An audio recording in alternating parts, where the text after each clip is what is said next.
है 12 की 2010 में घटना हुई है 26 जुलाई को और उसी दिन उनका डेथ भी हो गया। आतंकवादियों से लड़ते हुए शहीद हो गए। बहुत आतंकवादियों का वहाँ पर रोज था। वो अपना ड्यूटी करके दिन में 12:50 पर घटना घटी है। उन लोगों को वो लोग था ग्रुप में तैयार था, ये गाड़ी से जा रहे थे जीप से पेट्रोल सब पोस्ट को चेक करते हुए वापस आ रहे थे।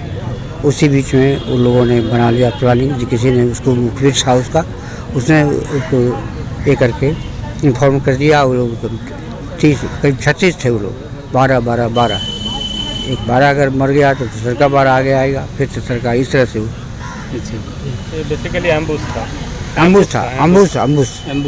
हाँ, अम्बुश में यही होता है। नॉर्मल पेट्रोलिंग ड्यूटी पे थे और पेट्रोलिंग के दौरान जब टर्निंग पे ये लोग बोडो मिलिटेंट्स के साथ उनका एम्बुश हुआ और he was just on in the front of he was sitting just in front of the driver. तो एट दैट टाइम फर्स्ट उनका एनकाउंटर में ही 249 राउंड्स इन्होंने फायर किया था। तो पूरी गाड़ी छलनी हो गई थी और हमारे जो छोटे अनुज थे उसी वक्त शहीद हो गए ऑन द स्पॉट जी। इनको और कुछ लोग उसमें घायल भी हुए, 2-3 लोग, तो 3 लोग घायल हुए, बच गए। फिर वो लोग रिकवर हुए।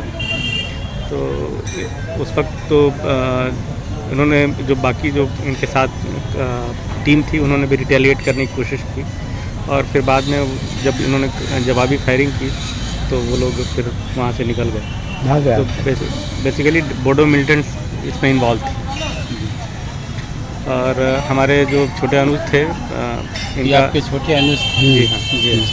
तो इनका एक लंबा बढ़िया करियर रहा है लाइफ में और इन्होंने अपना जो इनिशियल प्राइमरी एजुकेशन सैनिक स्कूल तेलिया से किया था और फिर साइंस कॉलेज और फिर दिल्ली स्कूल ऑफ इकोनॉमिक्स से इन्होंने पीजी किया था और इसके बाद इनकी कई सारी सर्विसेज में इनकी हुई थी। बट वर्दी से इनको बड़ा लगाव था और देश की सेवा ये करना चाहते थे। किस पोस्ट पर थे? असिस्टेंट कमांडेंट के पोस्ट पे इन्होंने ज्वाइन किया था। यूपीएससी का जो सेंट्रल पुलिस फोर्स के थ्रू इन्होंने यूपीएससी के थ्रू असिस्टेंट कमांडेंट में ज्वाइन किया था। तो कुल ट्रेनिंग को मिलाकर 2 साल 8 महीने की सर्विस थी। तो तकरीबन 14 महीने ही वो उस पोस्ट पे थे जो है फर्स्ट ज्वाइनिंग थी उनकी वहाँ पे। तो उस दौरान ये घटना हुई और शहीद हुए। तो वो उन्होंने अपना सर्वोच्च बलिदान दिया है इसमें। एक बहादुर इंसान भी थे मतलब जी हाँ कि वो मतलब कभी भी कोई भी ऐसा चीज़ होता था उससे डरते वॉलंटरी हो जाता था कि हम करेंगे। जीन्स में बताते ना कि जीन्स में कि हमको देश की सेवा करनी है और वर्दी से बड़ा लगाव था। आर्मी मतलब किसी भी तरीके से चाहे आर्मी हो या पैरामिलिट्री, उनका पैरामिलिट्री में हुआ था और इवन वो काफ़ी ब्रिलियंट स्टूडेंट थे और उनका सिविल सर्विसेज में भी इंटरव्यू तक उन्होंने सफ़र तय किया था। उनका जो इसमें हुआ था उसके पहले भी उनका सिलेक्शन हो चुका था। बट ये घटना हो गई तो वो फाइनल हो नहीं पाया और अपने यूनिट में भी बड़े पॉपुलर थे।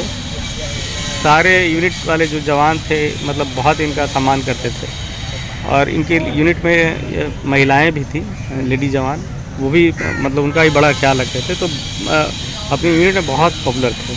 आज भी उनके यूनिट के जो जवान हैं हमसे लगातार कम्युनिकेट करते हैं और बड़ा उनका सम्मान करते हैं कि ऐसा ऑफिसर बहुत रेयर होता है। सर ये बिहार वासियों को सर क्या संदेश देना चाहेंगे सर? जी, आज के जो मौजूदा जो समय है उसमें हम लोग देख रहे हैं अग्निवीर के मामले को लेके हमारे जवान जो है इस तरह से बहुत सारी घटनाएं हो रही हैं। मैं समझता हूं कि अगर आप देश की रक्षा करना चाहते हैं तो आप इन सब चीज़ों को दरकिनार करें और राष्ट्र की सेवा के लिए समर्पित हों। तो राष्ट्र अपने आप सब कुछ, आप ये मत सोचिए कि राष्ट्र ने आपको क्या दिया, आप राष्ट्र को क्या दे रहे हैं, ये सबसे ज़्यादा इम्पोर्टेंट है। अपना सब परिचय दे दीजिए। मैं Dipendu Kumar, chief engineer ONGC। और आप उनके बड़े भाई? बड़े भाई। आप सर? हम उनके फादर हैं। आपका नाम क्या हुआ सर? जगदीश चंद्र ठाकुर। शहीद होने के बाद हम लोगों ने काफ़ी प्रयत्न करने के बाद इस पार्क को सही स्वरूप में लाए और डंपिंग स्टेट और ये एक डंपिंग ग्राउंड था इस लोकेलिटी के लिए। तो हमारे पिताजी उस वक्त रिटायर हो गए थे और उन्होंने अपनी पेंशन वाली पैसे को लगा करके इसको डेवलप करने की कोशिश किया। काफ़ी हद तक उन्होंने अपना कोशिश करने के बाद ये काफ़ी संवर गया। उसके बाद हमने स्टेट गवर्नमेंट को बोला कि प्लीज़ इसको अडॉप्ट कीजिए और आज के डेट में ये फॉरेस्ट डिपार्टमेंट के थ्रू इसकी देखभाल होती है और एसएसबी का भी बहुत सहयोग रहा है। तो हम लोग आप मीडिया के माध्यम से ये बिहार सरकार से भी गुजारिश करते हैं कि हम लोगों ने काफ़ी कोशिश किया था कि इनका एक बट लगाया जाए शहीद किशोर कुणाल का। एक हम केवल एनओसी चाह रहे हैं, अगर बाकी जो एक्सपेंसेस है हम लोग खुद कर लेंगे, बट हम सरकार से ये गुजारिश करते हैं कि यहाँ पे बट लगाने का एक एनओसी हमें प्रोवाइड कर दें। तो ये एक प्रेरणा स्रोत होगा युवाओं के लिए कि और बिहार में हर पटना में बहुत सारे पॉलिटिशियंस के नाम पे है, तो ये पहला पार्क होगा जो एक युवा वर्ग को प्रेरित करने वाला और जवानों को आज के डेट में जो है जवानों को नई युवा पीढ़ी को युवा शक्ति को प्रेरित करने वाला एक मुख्यमंत्री के यहाँ।